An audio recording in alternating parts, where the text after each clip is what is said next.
Hey, hey, hey, it's your girl.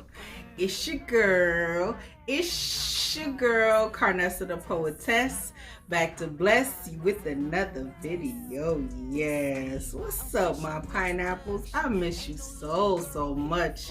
Your girl is back and better than ever. As you can see by the title, this is another worst date ever.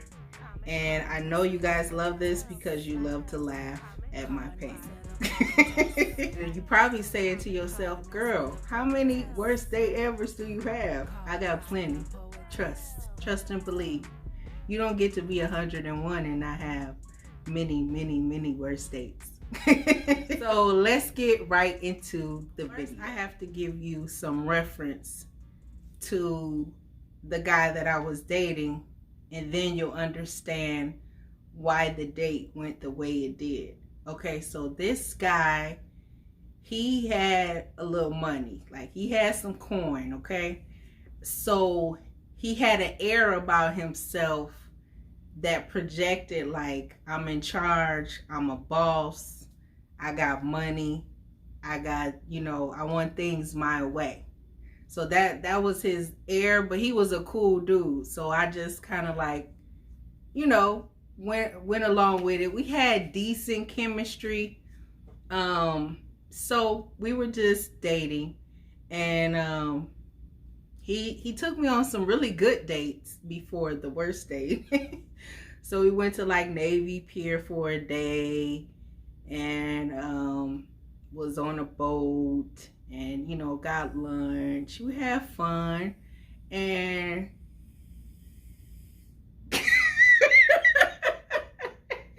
I got somebody over there in the cut.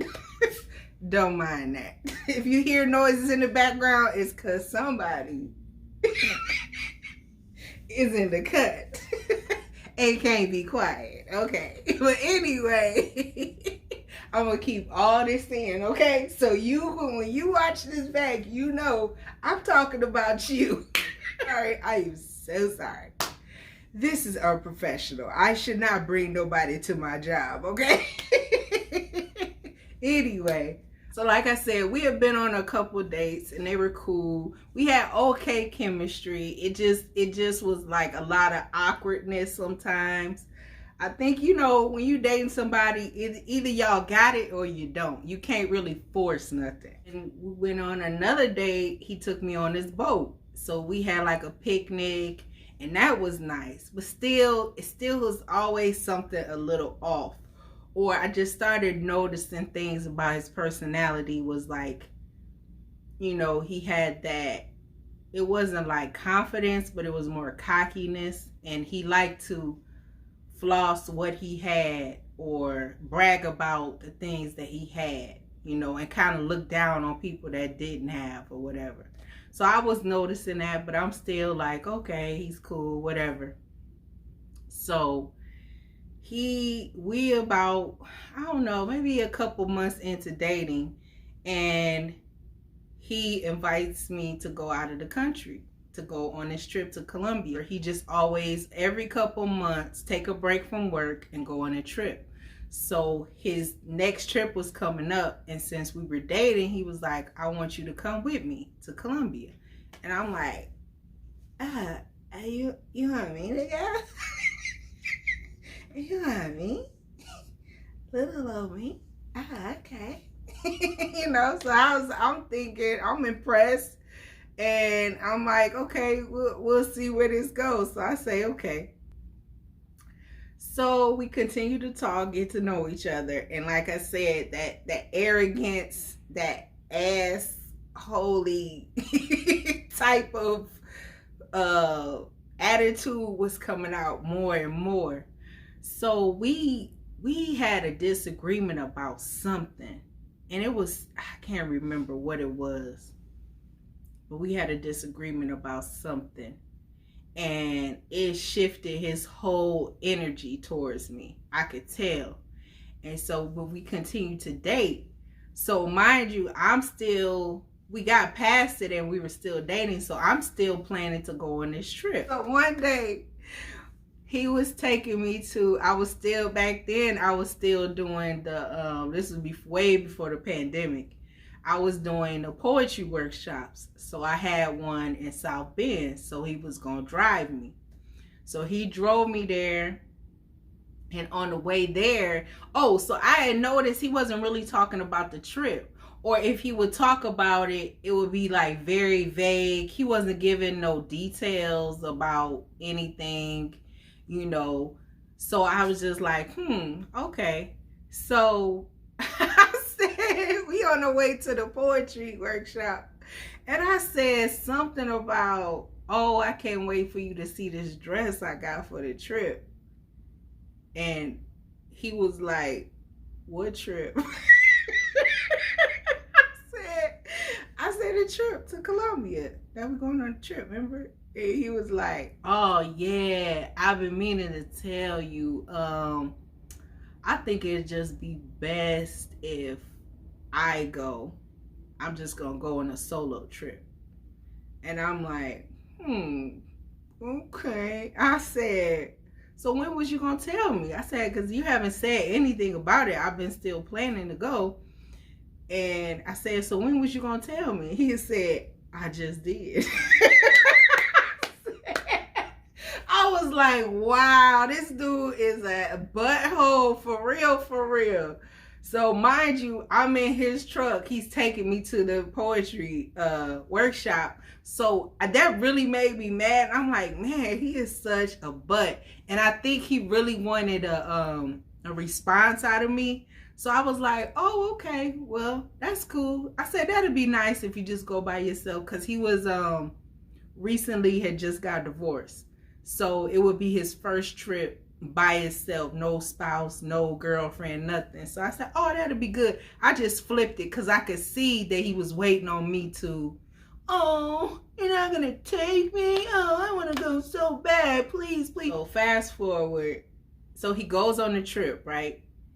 And we had a couple disagreements. Well, we had one disagreement over why he was out of the country, because I'm looking at his pictures, because he's posting pictures and I'm watching his like camera roll. You know how you can watch pictures the people post through Facebook.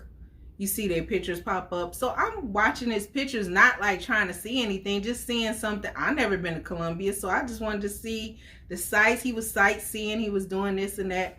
And so I happened to notice, you know how women are, he took a picture by the pool and it was a glass reflection. And in the reflection, I could see a woman's silhouette in front of him. So basically he's scanning the pool, but the glass tails off on him. So I confront him about it the next day. He was like, what are you talking about? I said, yeah, I know you probably didn't notice it, because you know how women are. We pay attention to details. So I said, but there was a reflection and I could see like this woman in front of you dancing.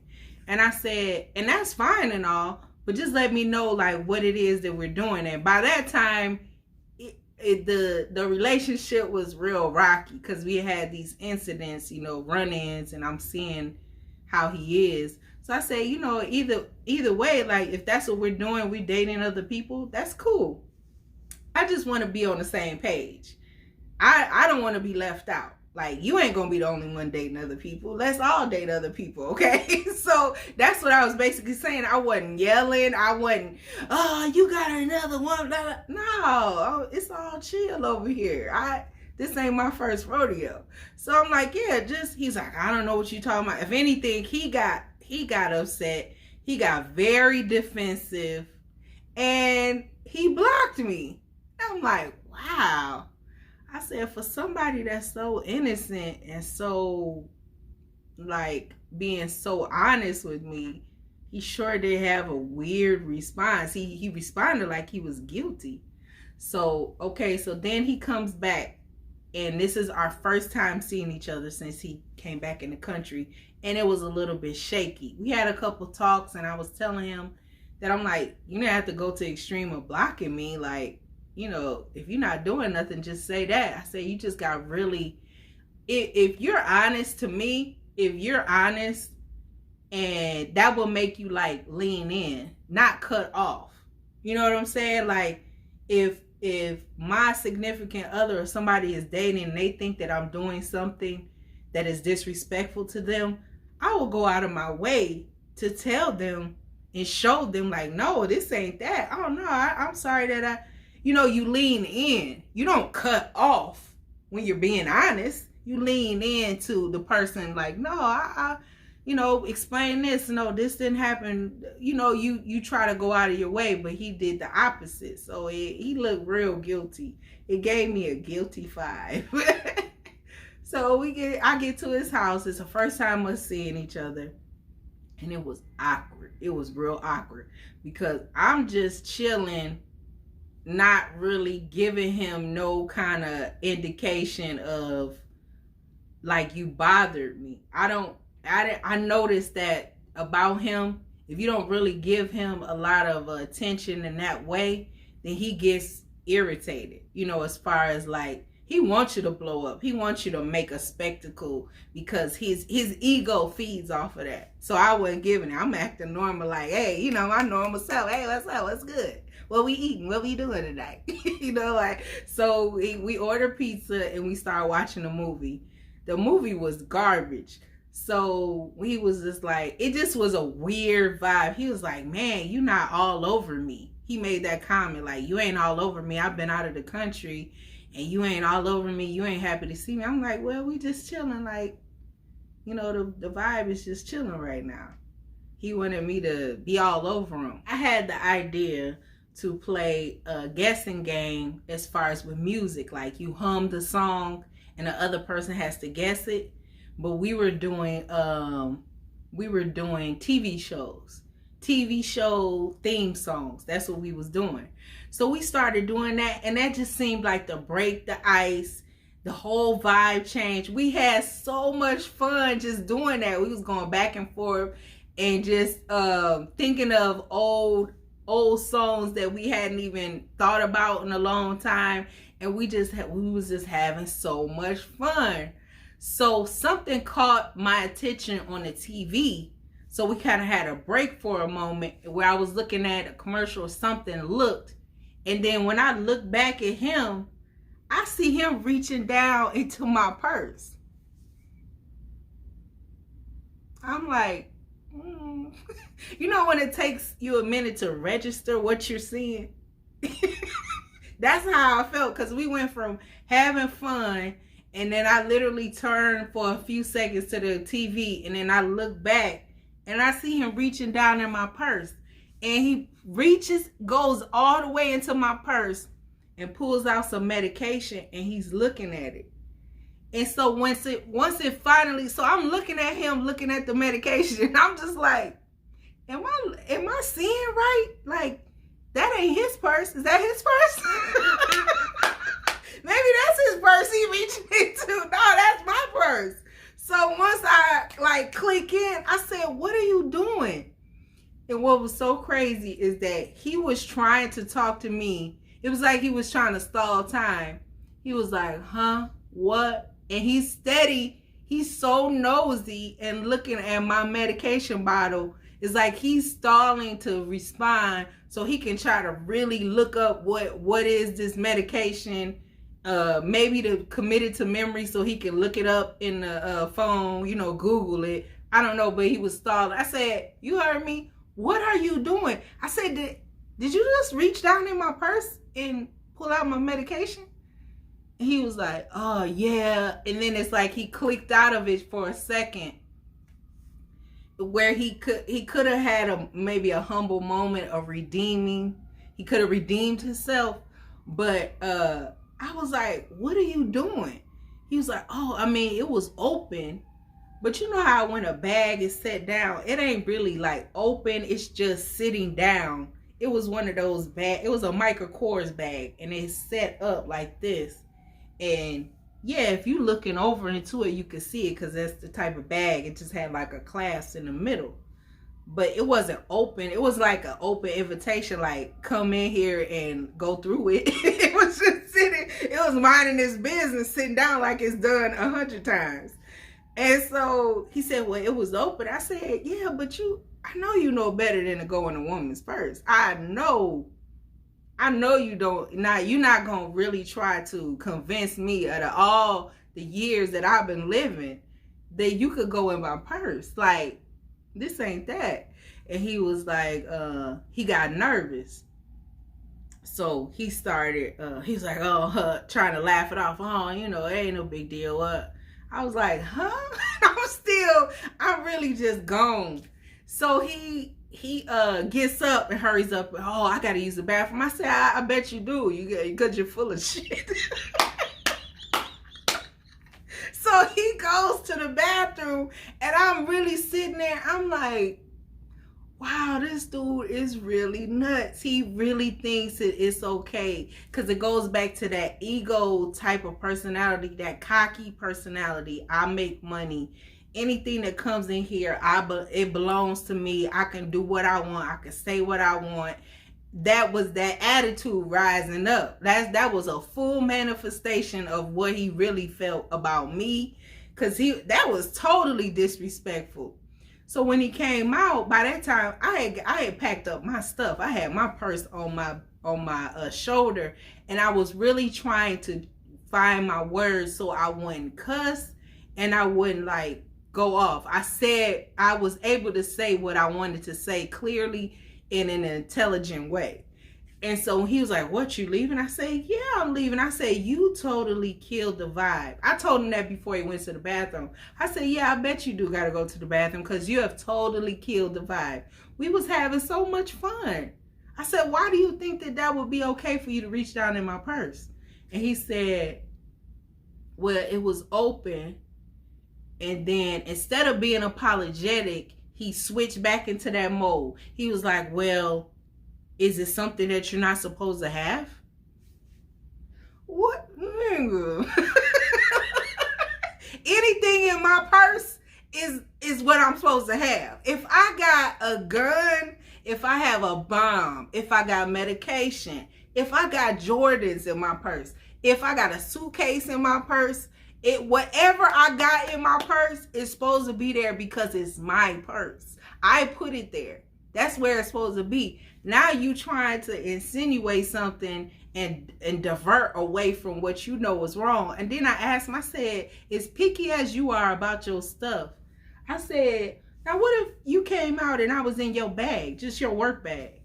How would you feel? Oh, it wouldn't be no big deal. You making a big deal. Man, come on, please. I said, I asked you about a public picture that you put up on Facebook. And you was mad because I was looking all into the details of that. That's something you posted. But now you want to say you didn't violate my privacy and be disrespectful because you reached your hand in my purse. Like, come on, man.